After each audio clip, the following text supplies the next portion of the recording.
I've played 13 playtests across these 10 games, which are currently in development. In this video, I'll give you a quick overview of each game and my personal thoughts on each. Unlike some creators, I'm not being paid by any of these studios, so you'll get the honest truth from me. I'll also share release dates and upcoming playtests that you can join. Are any of these games good enough to fill the void left behind by the once great, now corrupted Dark and Darker, whose creator is still facing criminal and civil cases?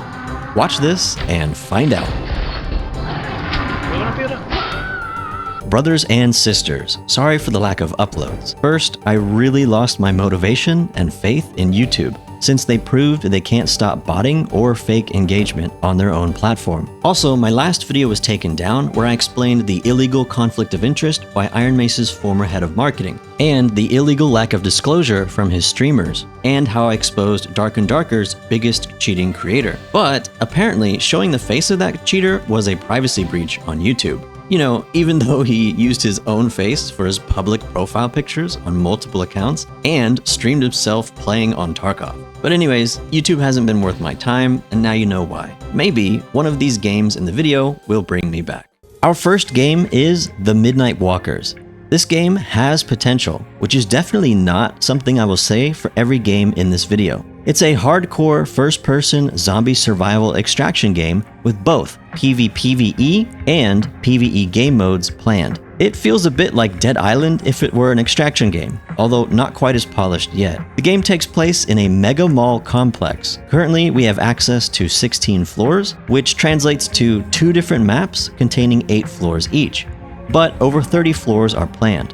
Each floor typically has a different theme with corresponding loot to go with it. For example, a medical floor with medical supplies, or a casino with lots of loose money and slot machines. In the future, they intend on expanding upon those themes with unique POIs and events. As the match progresses, random floors will begin to fill with poison gas, which forces players together the longer they stay in-game. Players can move between floors using the stairwells or elevators. Over time, random exits will pop up around the map, and players have a handheld tracker which they can use to find them. But this device does make noise which can attract players.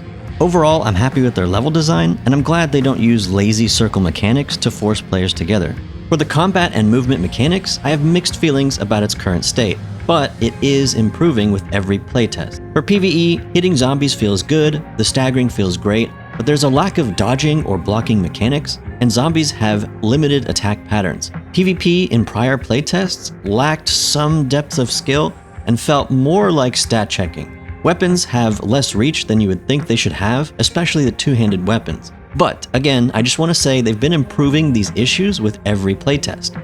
For example, ranged weapons used to be clunkier, but the recent dev blog and the current gameplay in the current playtest shows that they have improved it. Also, they've been working on improving animations for both AI and players. They do intend on adding blocking or guarding mechanics in the future for weapons, and I imagine there's more animations for zombie attack patterns coming as well.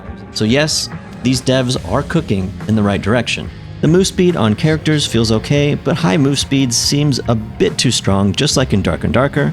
If you remember, high move speed means you can control the fights and the situations, and you have more options. I would like to emphasize that the combat is much better than it used to be, and I have high hopes that they can still improve it before release. There are currently 4 classes in the Midnight Walkers: Crow or Assassin, which is a fast glass cannon who uses sharp weapons and blades, kind of like Rogue from Dark and Darker. Brick or Tanker is a slow, tanky blunt weapon user, similar to Barbarian. Lockdown or Hunter uses spears and focuses on ranged weapons, again like Ranger from Dark and Darker. And Bartender or Supporter is a buff and debuff bartender specialist who's mixing drinks in-game. His design is very cool. It's like a reimagined version of Bard from Dark and Darker. The skills and perks are a mix of unique ones made by the devs and some copied straight from Dark and Darker. Now, I don't particularly care if a studio directly copies Dark and Darker, as long as the game is fun, engaging, and well designed. Let's be honest, we all know Dark and Darker itself was copied or stolen directly from Nexon anyways. By the way, Iron Mace had a court date on August 28th and have another on the 23rd this month. They are still facing civil charges from Nexon, and Iron Mace's leader STF is still dealing with criminal charges as well. Yeah, potential prison time. Now, I'm no Nexon fan at all, but I think we can all agree it would be nice to see them lose the rights to Dark and Darker and have it flourish under a real studio. Anyways, moving on to out-of-game systems. There's a lot we haven't seen still in development, but overall what we have already looks pretty good, although it does need tweaking and balancing. So, there are a lot of vendors you can buy and sell from with quests planned later. There's a crafting system for weapons, gear, and consumables. Gear, weapons, resources, and other items can all be broken down at grinders in-game, which are POIs, and the resources can be extracted with to craft. The numbers for vendors and crafting need to be tweaked, but that's relatively easy to fix. And actually, since I wrote this script, they have made changes to the vendors, and you can read about that in their blog post. So great job, guys. There's also a black market where you can sell and buy from other players, and the vibes from the music in the black market are fantastic. And that's the background track you're hearing right now. Finally, let's talk about the developers. One Way Ticket Studio is a dev studio from South Korea, founded in 2023. As far as we know, The Midnight Walkers is their only game, but they say they have over 15 years of experience in the industry. From what I've seen in their discords and their handling of issues during live playtest, they seem to be very responsive and care a lot about their game. Here's an example from when the servers went down during the playtest. Yes, I mean this is also good PR for them, but I still appreciate them making the effort to communicate well with the player base. A lot of us fell for Iron Mace's beautifully crafted words, and those often turned into empty promises. So, remember that good execution is what matters most, not well-crafted statements. And so far, I think One Way Ticket Studio is executing well. One final detail I will mention is that they received Series A investment from Mad Engine, which itself is a subsidiary of We Made Co. Limited. So, We Made and its former CEO did face a bunch of controversy and multiple legal battles regarding their play-to-earn cryptocurrency game, and their token has dropped over 97% in value. Now, maybe these investors won't affect One Way Ticket Studio at all, but I just wanted to mention it. Companies and corporations typically don't invest into things unless they expect a return on investment. Obviously, there are good ways to monetize a game, and there are very bad ways for gamers. But we'll just have to wait and see what the people in charge decide to do. So, overall, I like this game and I think it has potential. If you would like to join in the next playtest, there is one scheduled for Steam Next Fest, which takes place from October 13th to the 20th. They also plan to release their early access version on November 21st. I recommend you check out the game for yourself and see if you like it. I will link their Discord in the description below, and you can also wishlist it on Steam to get into the playtest. The second game I'll cover today is Expedition into Darkness. Two important things you will want to know. First, it's third person, and second, it's PvE. However, the devs have mentioned that if they add PvP, it will be after launch and opt-in only, never required. Personally, I do hope they focus all their dev resources into making PvE awesome, and I definitely think there's a market for a PvE-only game in this genre, especially since Iron Mace failed with their version. I mean, look at Helldivers or Deep Rock Galactic. You don't need PvP. I mean, I enjoy PvP, but not every game needs to be a sweatfest. Anyways, the playtest had great dark medieval dungeon vibes. The flavor text was good and the gear looks great, minus some clipping issues. There are multiple types of swings for each weapon. Here are some examples. Different swings are beneficial in different situations. As you can see, it's not just a hack and slash like Vermintide. No offense, by the way, that's a great game. The magic in this game looks pretty cool. As for content, there's currently only one static map in the playtest, and not that many different types of enemies.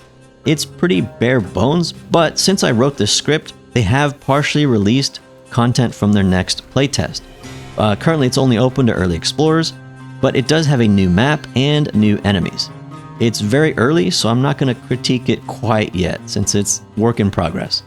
But the next open playtest is likely coming later this month. In the future, they plan to use a hybrid map system, which they explained might look like a static core module with procedurally generated or random branches. As for the out-of-combat stuff, they have all the typical extraction game things like your personal camp, with your stash and various upgrades, and vendors where you can buy and sell, as well as a work-in-progress quest system.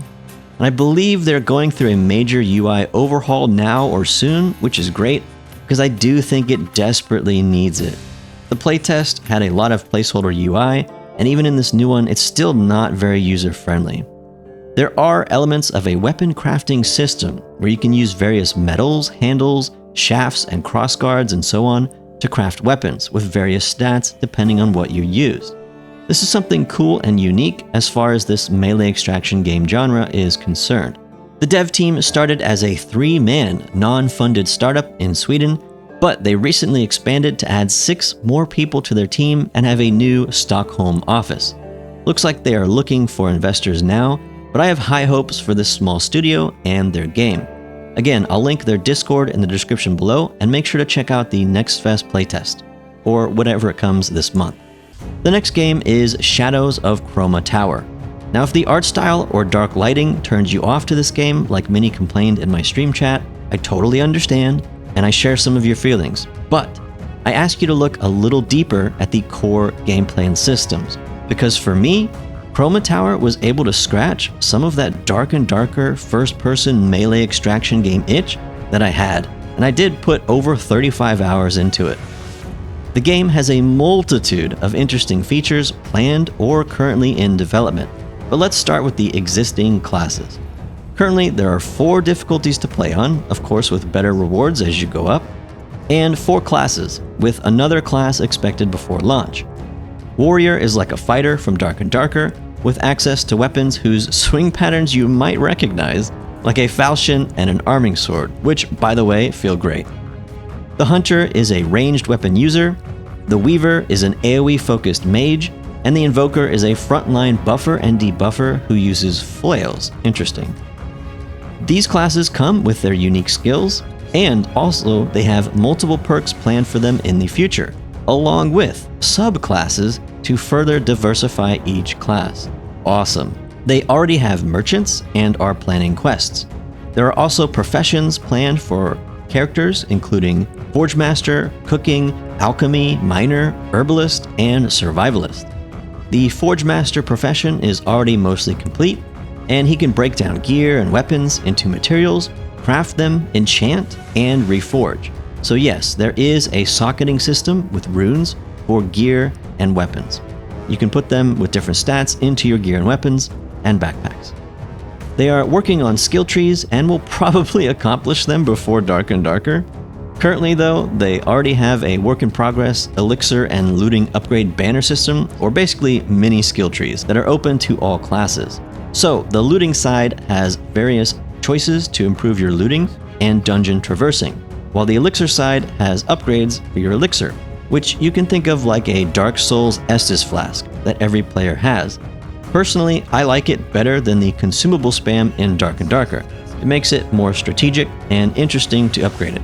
There is also a factions and territory system reminiscent of a game like Helldivers 2, for example, which unlocks perks or features for whichever of the 2 player factions control a territory. But personally, to me, this is not a fun mechanic, and it's hard to balance, and it's not really good to lose important access to certain things just because your faction isn't good enough or has less people. Look, there are a ton of planned features, and we'll just have to see how well and how fast they can execute on all of them. But here's just a little sneak peek. There's currently 1 boss in the game, and they are working on a second. Also, they're planning a special 10-player boss raid. Pretty cool, if they can improve the performance. There's also a cursed forge system where you can upgrade 1 piece of gear by surviving a big wave of enemies. And there are also multiple planned game modes, like a Coliseum and a tower defense style event somehow, and more. Currently, there's 1 map, which reminds me of Crypts from Dark and Darker, which I like, and a second work-in-progress map, which is much more open. I can't mention everything they're working on, but it's a lot.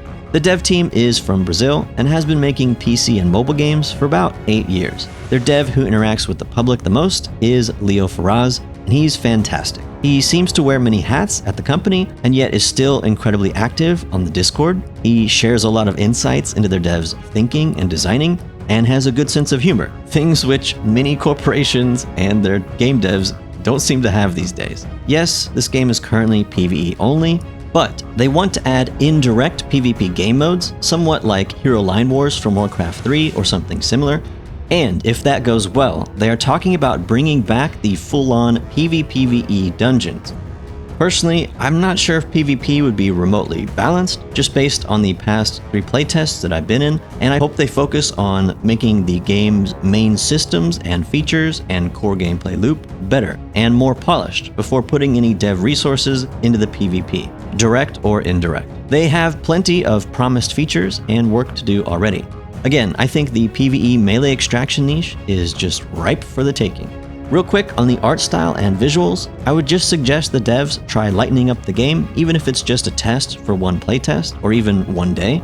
Shadows of Chroma Tower is not an ugly game, but a lot of its beauty is hidden behind the darkness, which also makes the game a little jankier and harder for players to engage with, unfortunately. Plus, it turns some people off from even trying the game in the first place, which, in my opinion, is a damn shame, because I think the gameplay is fun and the game has a lot of potential. Overall, I highly recommend checking this game out. Their next playtest will be in December if you'd like to join, and the full release will be in Q1 2026.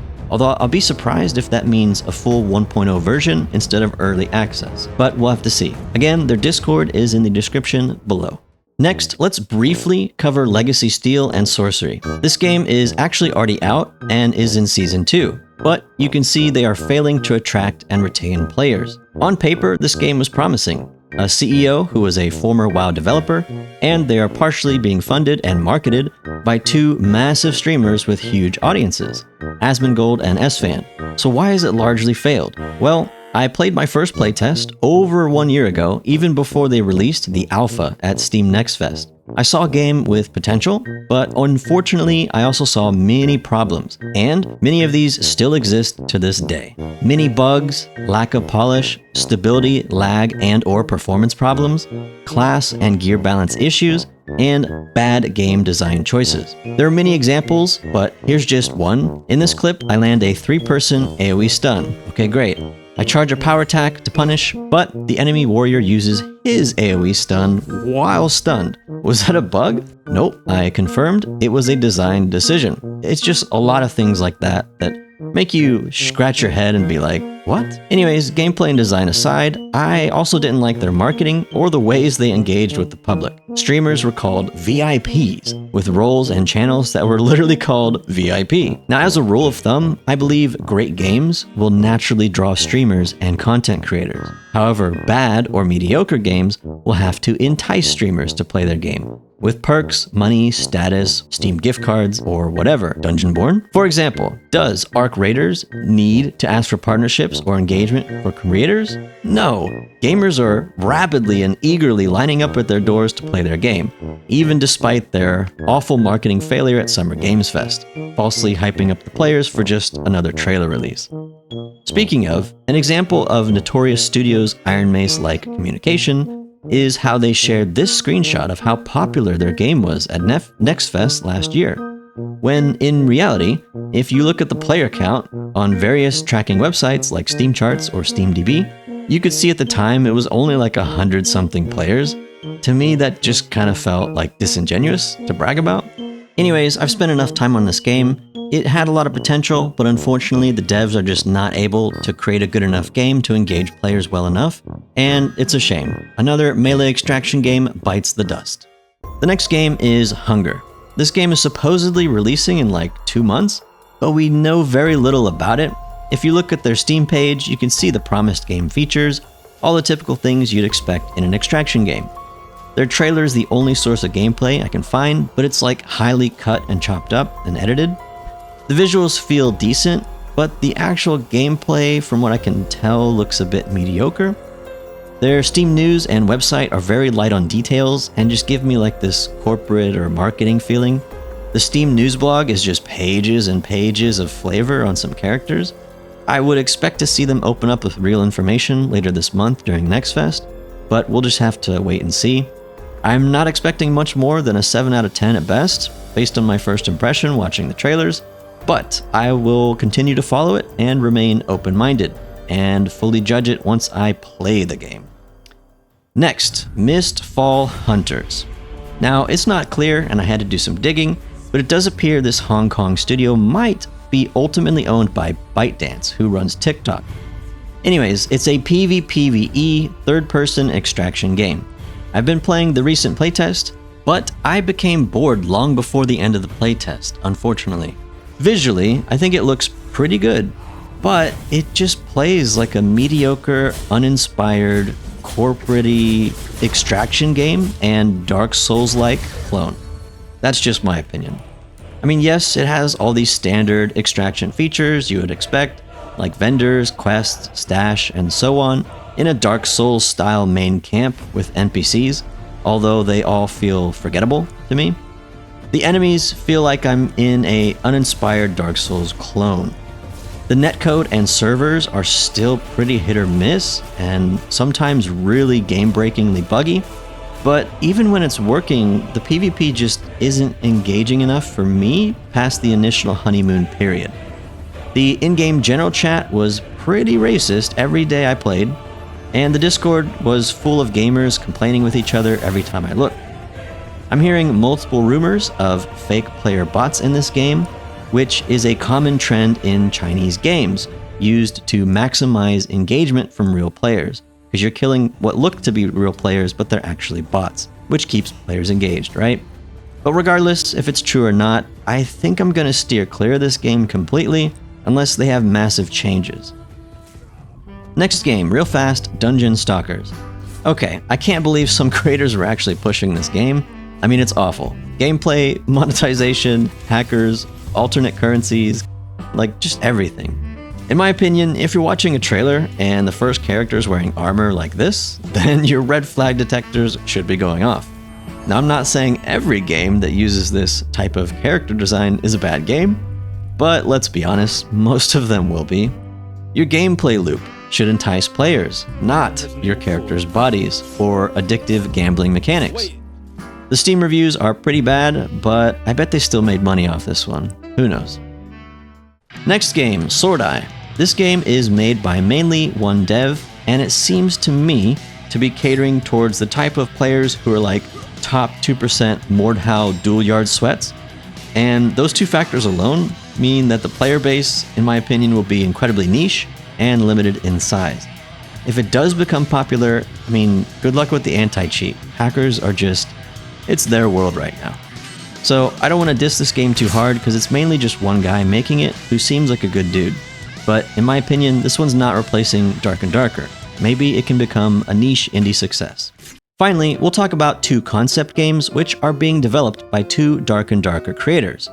Now, don't get your hopes up yet, because these are more like concepts or brainstorms of game ideas, not actual games yet, and not even close to playable alphas. So please temper your expectations here, all right? Talking about a game that you want to exist and its features is very easy, but actually executing it and creating it is much, much harder. So, two Dark and Darker creators have announced they are creating their own extraction games. Kazaren is making Project Vision, and Ryan 6 Days a Week is making The Underkeep. They both made videos with lots and lots of talking, but here's some of the gameplay concept footage that we have. Again, super basic. Project Vision has some familiar Dark and Darker faces like Feseb, who worked at Iron Mace, and Viapollo, the team-raging wizard carried by his cleric. Their team appears to have over 30 people, most of which are working for free. I do wonder how hard it will be to combine over 30 different devs' volunteer work into a quality, cohesive, unbuggy, polished final product. Ryan's team is unknown, and recently mentioned working on legal, administrative, and backend stuff. Quick shout out for my breakable doors idea to stop door stalemates in Dark and Darker, which I pitched to Ryan multiple times back in the day when we played Dark and Darker every weekend off stream. Anyways, why am I not positive about these games at the moment? Well, my heart wants to support these groups, or really any dev team that can make a good game in the melee extraction genre and challenge Dark and Darker's lazy, lying, greedy, out-of-touch grip on this beloved niche. However, my brain says that the melee extraction game genre has lots of complicated, interlocking, moving parts. At the core foundation, it's a 24/7 online multiplayer game. The netcode and server infrastructure has to be good. The combat has to feel right, be fun, and be balanced at the same time. The maps have to be fun and engaging even after the 100th, 1000th, or 10,000th time. The out-of-dungeon experience needs to be engaging and support the gameplay loop in a healthy way, and be stable. Remember that players will try to break every single system or push them past their limits. Speaking of breaking, the anti-cheat has to be robust in every dimension of this game, or the entire thing fails. In fact, any one of these issues, being lackluster, will compromise many of the other systems in the game, as we've seen many times in Dark and Darker and other game attempts. The AI of PvE, gear and stats being balanced and working properly, matchmaking, economy, endgame gameplay loop, and so many other things have to be designed well, but more importantly, the execution of these things have to be done well. For now, it's far too early for me to support these projects with no real playable gameplay to show yet, but I'll at least check out the free playtests next year if or when they happen. Finally, here's a bonus 11th game, which is not a melee game, but it is an extraction game. It's not another lazy Milsim Tarkov clone, and I honestly think it has a chance to surpass Tarkov and become the #1 extraction shooter. At the time of writing, it was the 5th most wishlisted game on Steam with over 2 million wishlists. The name is Arc Raiders, and it's developed by Embark, who have a good track record with their underrated free-to-play shooter, The Finals. Yes, they're partially owned by Nexon, but Embark is a Swedish studio, and their game hits the mark and surpasses expectations on so many factors. My favorite feature is the sound design, which is amazing, immersive, and informative. Some of those sound engineers and devs came from DICE, who worked on Battlefield 4, Battlefront, and other games. The time to kill is good, allowing for strategy. The visuals are awesome. The setting lore and art design are fantastic. The PvE looks quite amazing and responsive to players' actions and fun to fight. The varied extraction mechanics are a breath of fresh air in the genre. It's not just green smoke and you, boom, pop out of existence. This game has so much more going for it. It was announced way back in 2021. And they've been cooking up a storm since. It finally releases on October 30th, and there will also be a completely free playtest open to anyone October 17th through 19th. I highly recommend you give it a chance, especially if you're tired of Tarkov or Dark and Darker. Let me know what you think about these games and which ones you want to see content for in the comments. You know I read them all. Personally, I'll be playing Arc Raiders all weekend. Brothers and sisters, thank you for watching, and I wish you all the best of luck in your raids. NotLikeThis, out.